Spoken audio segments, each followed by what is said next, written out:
Factionism లేకుండా చేయాలని ఒక దృఢ సంకల్పంతో ముందుకు పోయాం.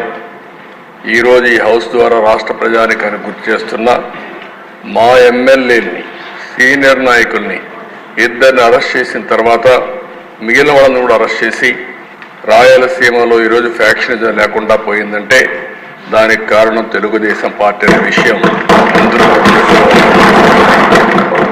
దానివల్ల దిశ ఈరోజు ఆ ప్రాంతంలో ఎక్కువ అభివృద్ధి జరిగే అవకాశం వస్తుంది.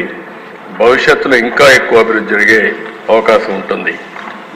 రెండవ దిశ ఇంకో పక్కన మీరు చూస్తే హైదరాబాద్ అందరికి ఒక ఐడియా ఉంది.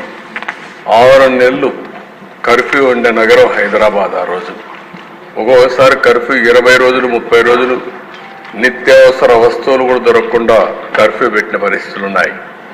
అలాంటి నగరంలో మత ఘర్షణల పైన చాలా క్లియర్గా ఒక నిర్ణయం చేసుకొని ముందుకు పోయాం. ఉక్కు పాదంతో ఒక మంచి సంకల్పంతో ముందుకు పోయాం. అదే మరి ఈరోజు మీరు చూస్తే ఆ దిశ హైదరాబాద్ అంటే ఓల్డ్ సిటీ నుంచి విజయవాడకు పోవాలన్నా, ఒకప్పుడు బెంగళూరు పోవాలన్నా, బాంబేకి పోవాలన్నా ఓల్డ్ సిటీ టచ్ చేసి పోయే పరిస్థితి. అలాంటప్పుడు ట్రాఫిక్ అంతా కూడా నిలిచిపోయేది. ఈరోజు మీరు చూస్తే హైదరాబాద్ మత సామరస్యానికి ఏమాత్రం కూడా విఘాతం కలగకుండా చేయగలిగాం. దానివల్ల ఒక అంతర్జాతీయ పెట్టుబడులు కేంద్రంగా తయారయ్యే పరిస్థితి వచ్చింది. గడిచిన అన్ని ప్రభుత్వాలు కూడా లా అండ్ ఆర్డర్ మెయింటైన్ చేశాయి.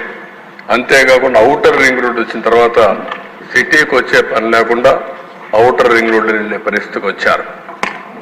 మూడవ దిశ వామపక్ష తీవ్రవాదం.